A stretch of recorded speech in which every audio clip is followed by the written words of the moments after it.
bông bon ăn toàn trend kia bụng mà bông bông nhẹ nhanh xả hai ngủ á បងប្អូនស្វាគមន៍មកកាន់ channel សុផាណាន់ Daily Life បងប្អូនថ្ងៃនេះឃើញពងមាន់បងប្អូននឹងចង់ធ្វើអីហ៎នេះខ្ញុំចង់អាំងពងមាន់នៅក្នុងអំបែងហើយឥឡូវហ្នឹងខ្ញុំចាប់ដើមរៀបចំធ្វើទឹកជ្រលក់របស់យើងបងប្អូនហើយគ្រឿងផ្សំមានទឹកត្រីវិជែងស្ករហើយជាមួយនឹងទឹកខ្មេះម្ទេសអញ្ចឹងណាបងប្អូនហើយសម្រាប់ខ្ទឹមខ្ញុំបកបានប៉ុណ្ណេះដែរមុនហ្នឹងនេះខ្ញុំបានត្រាំជាមួយនឹងទឹកយើងបងប្អូនដល់ពេលអញ្ចឹងងាយស្រួលបកមែនតើត្រាំប្រហែលជា20នាទីពុកម៉ែបងប្អូនហើយបកយកតែល្មមដែរទេបងប្អូនអត់សូវច្រើនទេព្រោះនេះខ្ញុំធ្វើតែម្ដងហើយយើងហូបតែម្ដងនឹងអញ្ចឹងណាបើចាំធ្វើសល់ទុកយូរទេបងប្អូនចាឥឡូវហ្នឹងរៀបចំខ្ទឹមជ្រក់ខ្លួនឯងព្រោះអីនេះខ្ញុំគិតថាដំបូងចង់ទិញគេស្រាប់តែបងប្អូនតែខាច់ហូបអត់កើតអត់ឆ្ងាញ់អញ្ចឹងហ៎ដល់ឥឡូវយើងធ្វើខ្លួនឯងតាមមួយផ្លែទៅហើយទៅតែមកល្មមបានទេបងប្អូនហើយយើងបកបែបនេះមកឲ្យស្អាតហើយយើងចិតឲ្យស្ដើងបងប្អូនឥឡូវនេះខ្ញុំភ្លើងខ្ញុំរៀងកាត់ដែរខ្ញុំដាក់ដាំទឹកដើម្បីស្រុះខ្ទឹមនឹងតិចបងប្អូនភ្លើងខ្ញុំដាក់ដាំទឹកឲ្យវាដើរទៅដើម្បីស្រុះជាមួយនឹងខ្ទឹមយើងពេលដែលចិត្តខាងហើយអញ្ចឹងណាហើយខ្ញុំដាក់ដាំចោលបណ្ដាបងប្អូនឥឡូវខ្ទឹមប៉ុណ្ណឹងខ្ញុំចាត់ប្រទេសសិនបងប្អូនហើយចាំយើងបានប៉ុណ្ណាមើលទៅសមល្មមហើយយើងយកតែប៉ុណ្ណឹងហ្មងអត់ចង់ធ្វើច្រើនទេបែបនេះមកប្រទេសមកឲ្យត្រាំទឹកសិនណាបើមានតកកយើងដាក់តកកតែខ្ញុំអត់មានហើយតិចទៀតតកកម្ដងបានខ្ញុំដាក់អញ្ចឹងណាយើងចិត្តនេះយើងគ្រាន់តែលាងសម្អាតម្សាទៀតបងប្អូនមុនហ្នឹងខ្ញុំលាងហើយម្សៅបន្ទាប់ហើយបានយើងស្រោះអញ្ចឹងទៅហើយយើងដាក់តកកត្រាំឲ្យស្រួយចិត្តតែទឹកដៃទេបងប្អូនអាហ្នឹងយើងប្រយ័ត្នតែតែមុតដៃតាតោះតាមមកឆ្វាច់មកដឹងថាអលួតស្បែកមក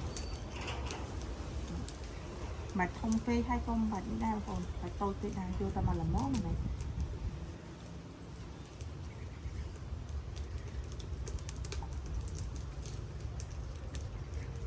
ចា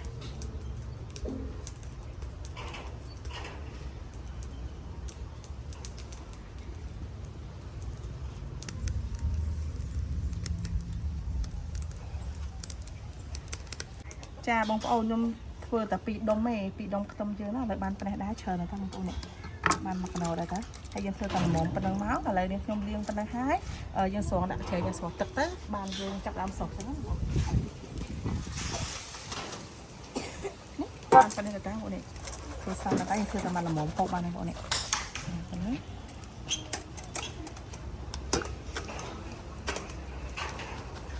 ឥឡូវខ្ញុំដាក់ថ្លងយើងដើម្បីស្រង់ទៅយើងស្រោះនោះដើម្បីបំបត្តិជាតិខាងវាបងប្អូនយើងហូបភ្លាមបានចាក់ស្រោះហ្នឹងយើងបាននេះស្ដៅពុកដែរយើងដាក់ស្រោះវាទុកចោលផាយជាមកស្ទុះបងប្អូនបើចាំជូរពេកទេហើយចាំយើងត្រាំជាមួយទឹកកកបងប្អូនឥឡូវខ្ញុំដាក់ទឹកកកសិន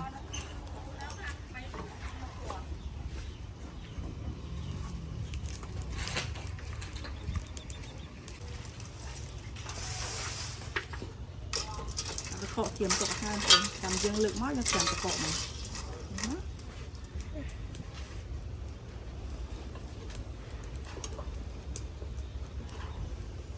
ខ្ញុំស្រង់ឲ្យបងប្អូនយកតែមកល្មមទេយើងតែចាំយូរពេកស្រង់តែបន្តិចចឹងណា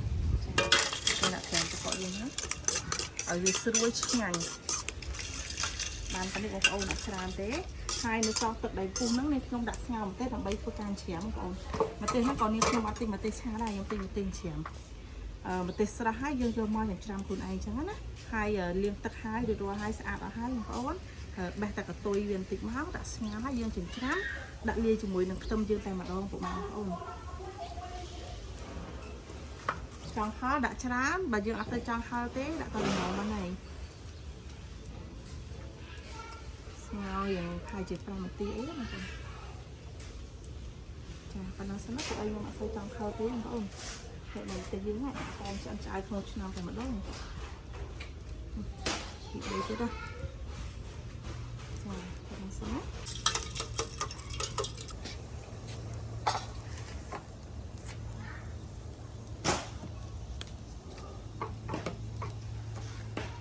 ឥឡូវនេះខ្ញុំមកឈៀតលាងបន្លែយើងឲ្យហើយពុកម៉ែបងប្អូនលាងចេកខ្ចីចេកអីយើងសម្រាប់ទឹកឲ្យស្ងួតហើយអញ្ចឹងណាហើយចេកនេះខ្ញុំចាត់ចំណងវានេះបងប្អូននេះតិចចឹងមកយ៉ាងទឹកហ្នឹង ពេលដែលយើងហូបពងមាន់អាំងហើយដាក់ជាមួយចេកចាត់ជាមួយឆ្ងាញ់មែនតើបងប្អូនគឺជាតិតែម្ដងជាមួយទឹកម្រេចយើងទៀតមកហើយយើងដាក់ផ្កាសេតកកយើងហ្នឹងឲ្យស្រួយខ្ញប់មកឆ្ងាញ់ណាស់បងប្អូនអើយសក់យ៉ាងទឹកឲ្យហើយពួកខ្ញុំគិតថាមេតិចបន្តិចយកទៅអាំងនៅវាស្រែបងប្អូនពេលអញ្ចឹងទេសភាពអាំងពងមាន់នៅវាស្រែអញ្ចឹងដឹងតែឆ្ងាញ់ហើយ fresh មែនតើពួកម៉ែបងប្អូនចាំទស្សនាជាមួយនឹងខ្ញុំទាំងអស់គ្នាណា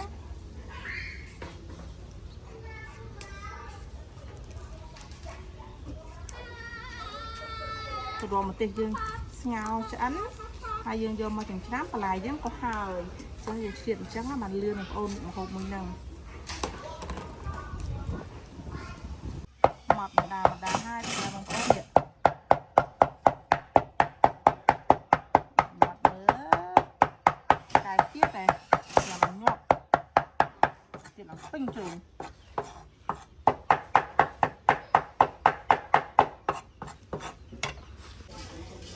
នេះខ្ញុំបានសម្រាប់ខ្ទឹមរបស់យើងឲ្យសោះទឹកជាមួយទឹកកកហ្នឹងណាបងប្អូនហើយបានតែប៉ុណ្នេះទេចាហើយវានៅតិចដែរវាមិននេះទេហើយឥឡូវនឹងខ្ញុំដាក់ធ្វើជ្រក់ហើយតែម្ដងបងប្អូនពេលដែលហើយជ្រក់ទើបខ្ញុំធ្វើការលាយទឹកម្រេចឲ្យហើយអញ្ចឹងណាបានមកល្មមតែបងប្អូននេះមកចានដែរហើយម្ទេសរបស់យើងក៏នេះខ្ញុំបានចិញ្ច្រាំហើយណែបងប្អូនក្រហមឆ្អិនឆ្អៅអូយើងបាច់ដាក់ទាំងអស់បងប្អូនជាមួយខ្ញុំលៃមើលសិនមើលខ្លាចហល់ពេកនេះយើងសាក់លៃសិនបងប្អូនខ្លាចគីឡូហល់ពេកអញ្ចឹងណាដាក់អត់ទេដាក់ទាំងអស់មកចឹងមើលដាក់ណាលៃមើលឃើញបងប្អូនចាប់តាមជះហើយជះរូបរាងសោះភាបងប្អូនសោះភាកាហាយកខលកាពីហើយបន្ទាប់មកយើងធ្វើការដាក់ជាមួយនឹងទឹកត្រីរបស់យើងខ្ញុំដាក់ចាក់ហើយហ្នឹងដាក់3ជាពីនេះសិនបងប្អូនចាប៉ុណ្ណឹងសិនហើយខ្ញុំលាយជាមួយនឹងម្សៅស៊ុបឌីបន្តិចដើម្បីឲ្យវាមានជាតិឈ្ងុយឆ្ងាញ់ល្អអញ្ចឹងណាបងប្អូនប៉ុណ្នេះមកហើយជាមួយនឹងស្ករដាក់មកល្មមសិនបងប្អូនហើយមួយទៀតគឺប៊ីចេងបងប្អូនចាប៉ុណ្នេះសិនហើយរបស់សំខាន់របស់យើងគឺទឹកខ្មេះដាក់ទៅថាជូរជ្រួលទឹកខ្មេះសារដែលយើងធ្វើខ្លួនឯងបងប្អូនម៉ាក់គាត់ធ្វើហ៎ដាក់ប៉ុណ្នេះសិនណាហើយខ្ញុំលបាយគ្រឿងឲ្យសព្វទៅបងប្អូនហើយបានភ្លក់ទៅល្មមមិនល្មមទៅយើងថែមគ្រឿងតាមក្រោយទៀតចឹង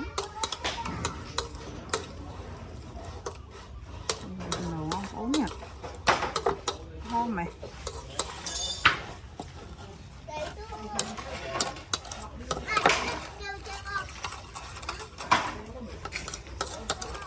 ពងមាន់អាំងតោះដាក់ឲ្យចឹងបានឆ្ងាញ់បងប្អូនមានខ្ទឹមមានទឹកម្រេចយើងមានចេកខ្ចីមានបន្លែយើងផ្ទាប់ជាមួយស្រួយខ្ញប់ដាក់មកដឹងតែជាតិហ្មងបងប្អូននេះខ្ញុំដាក់ទឹកកកហើយចិត្តបន្ទះឲ្យល្មមបែបនេះយើងដាក់ត្រាំជាមួយទឹកកកឲ្យស្រួយអញ្ចឹងណាបងប្អូនចានេះដឹងតែស្រួយខ្ញប់ឆ្ងាញ់តែម្ដងជ្រលក់មួយទឹកម្រេចយើង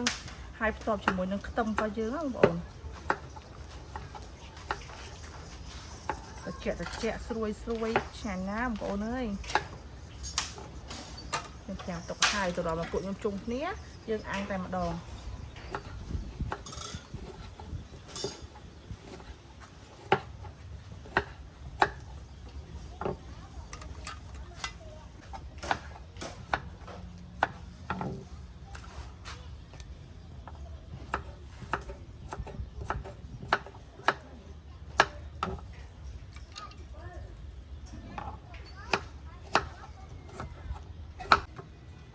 ឥឡូវនេះខ្ញុំមកលាយជាមួយនឹងទឹកជ្រក់យើងឲ្យហើយទឹកជ្រក់របស់យើងហ្នឹងខ្ញុំធ្វើទឹកត្រីម្រេចយើងណាបងប្អូន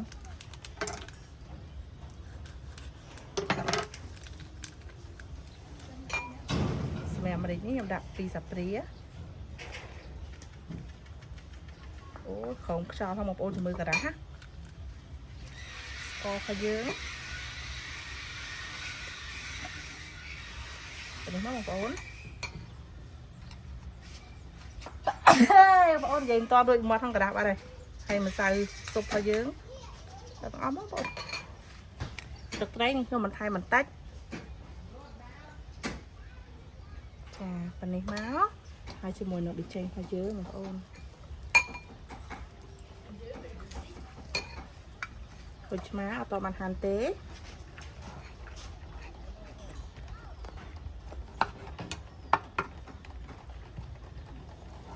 ទូចតែទឹកច្រើនបងប្អូន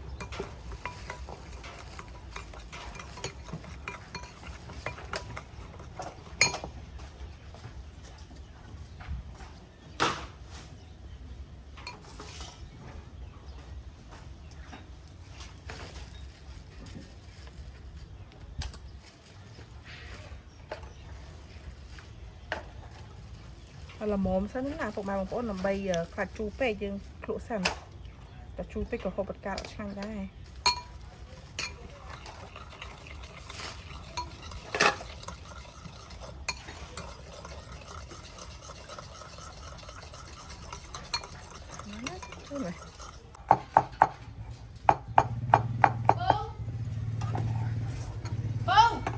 មកយើងហៅដែរខ្ញុំប្រើវិធីសាស្ត្រមកកប់ទៅបងប្អូនដើម្បីឲ្យយើងឆ្ងាញ់ថែមគ្រឿងទៅលើបន្តិចចឹងណាអ្នកខ្លះចិត្តហៅដុតចឹងណាបងប្អូនឥឡូវទឹកលក់ទឹកម្រេចយើងហើយមួយទៀតហើយ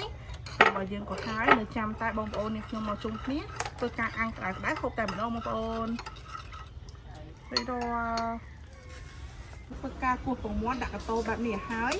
បាទនេះខ្ញុំទៅចំទៅអាំងនៅវាស្រែតែម្ដងបងប្អូនមកយូរចឹងណាចាហើយពងមាន់ផងខ្ញុំនឹងមានចំនួន16គ្រាប់ចាបងប្អូនគោះហើយដាក់កាតោអញ្ចឹងយើងលាយគ្រឿងឲ្យហើយសព្វល្អយើងកាន់ទៅអាំងហើយគឺស្រួលហ្មងបងប្អូនបើតិតាក់ទៅវិសាអញ្ចឹងណាពងមាន់គោះមួយប្រយ័ត្នបងប្អូនខ្លាចតែចំស្អុយតែយើងអត់ដឹងនៅក្នុងហ្នឹង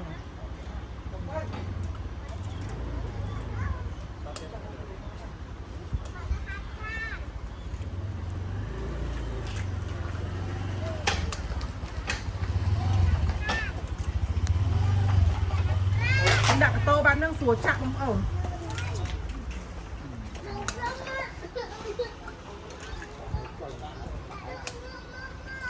ដាក់ម្សៅរឌីយើងបន្តិចបងប្អូនឲ្យមានជាតិហើយស្ករបន្តិចមកជាមួយនឹងប៊ីចេងទៀតដែរបងប្អូនប៉ុណ្នេះដាក់មកល្មមទេហើយខ្ញុំវាយវាឲ្យម៉ត់អានេះ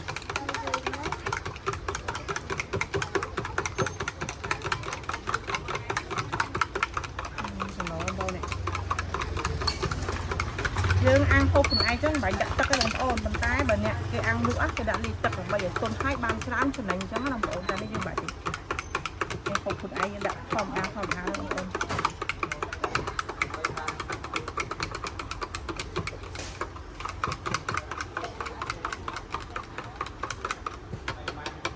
បាយកុំមកបងប្អូនហើយចូលថែមទៀតសិនបងប្អូនហើយទេសភាពស្មាននេះស្អាតមែនទែននេះបងប្អូននេះហើយរៀបចំអាំងនៅកណ្ដាលវាស្រែបែបនេះណាបងប្អូនចារៀបចំបណ្ដាលើបងប្អូននេះអូយស្អាតណាស់ថ្ងៃហើយយើងរៀបលេខបងប្អូនតែអាំងដល់វាស្រែបងប្អូនដាក់ឲ្យក្មេងៗកូនប្រុសកូនស្រីខ្ញុំមកចម្រាស់សិនបងប្អូននេះអាំងដាក់ចានចេះមកយើងល្ងឹតដែរបងប្អូនឲ្យចាំមកជុំគ្នាចាហើយអាំងឲ្យពួកគាត់ហូបបណ្ដាសិនបងប្អូនកុំឲ្យកោពេកអាំងម្ដាឲ្យបងប្អូនអត់បានទៅវាស្រែទៀតថ្ងៃហ្នឹងតែជ្រែកច្រូចមេឃរភ្លៀងផងឲ្យផងឥឡូវនៅផ្ទះដដែលបងប្អូនដាក់អាំងបែបនេះក្តៅសិនមកចាអូនដាក់បឺបែបនេះណាខ្ញុំអាំងតែហើយជាអាំងអត់ទិញបងប្អូនគេអត់តបានទិញគ្នាមកប៉ុណ្ណេះហើយចឹងខ្ញុំអាំងហើយចឹងណាបងថាយើងអាំងជុំគ្នាទៅយើងហូបក្តៅពួកបងប្អូនចាចាក់ដូចខក់មកបែបនេះមកបងប្អូននេះអូនឹងតែឆ្ងាញ់ហ្មងបាច់ឲ្យហៀពេកបងប្អូនហៀពេកវាផលឡើងទៅពេញនោះឆ្ងាញ់ណាស់បងប្អូនមកហូបពងមាន់អាំងជាមួយនឹងខ្ញុំទាំងអស់គ្នាពងមាន់អាំងក្នុងអំបាយដាក់ឲ្យតន់ត្រែមគេម្ដងមើលហើយជាមួយនឹងទឹកថៃម្រេចរបស់យើងហ្នឹងដាក់ខ្ទឹមតិចមក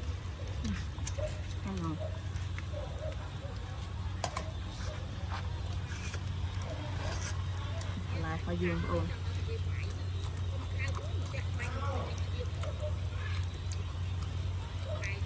ប្អូនហូបខ្ញុំអស់គ្នាមក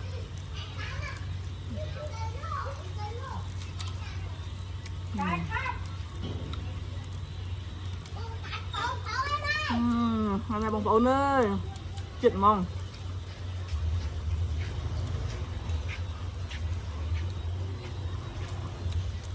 thật là đau nhá nè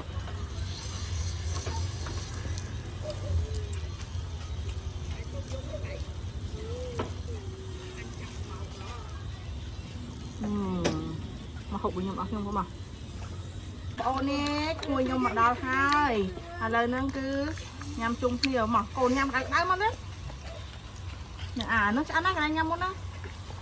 thật mà để dương nó đặt máu lập máu ôi nụ của bông tỉa nụ của bông tỉa do tao thấy mà còn mình nghe là bông ôn nè ôi mà mẹ nè bông cha mà nhằm bông món ăn này hello bông mình mới chia hello bông mình vô mà nhằm bông món ăn đợi bằng thống chăng hello thầy đồ hello mới thầy giặt khuya bông ôn nè nè ở nhé đôi bông khuya ta nhé ôi từ nó đâu nè